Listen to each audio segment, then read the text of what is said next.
Hello everyone, and this is Edmond Mindaros Channel and here with another quick tutorial.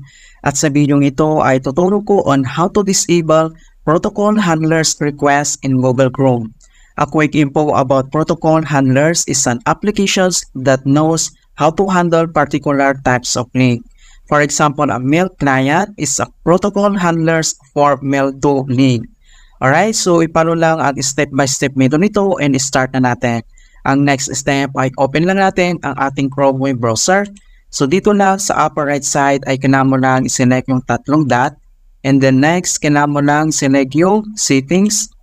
And then dito sa settings ay kailangan mo lang select yung privacy and security. And then dito sa privacy and security, so kailangan mo lang select yung site settings. And then dito sa site settings, kailangan mo lang select yung additional permissions. Ito siya. So click lang natin yan. And then dito sa additional permissions ay select mo lang yung protocol handlers. Alright, so sites can ask to handle protocols. So click mo lang yan.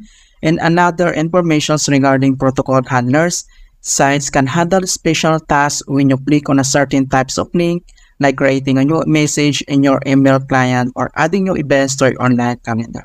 Kung paano ba natin ito i-disable or i-turn off, dito lang sa kanyang default behavior, kailangan mo lang select yung don't allow sites to handle protocols. So click mo lang yan. Ayan siya mga kaibigan. So very simple lang kung paano natin ito disable or i-turn off.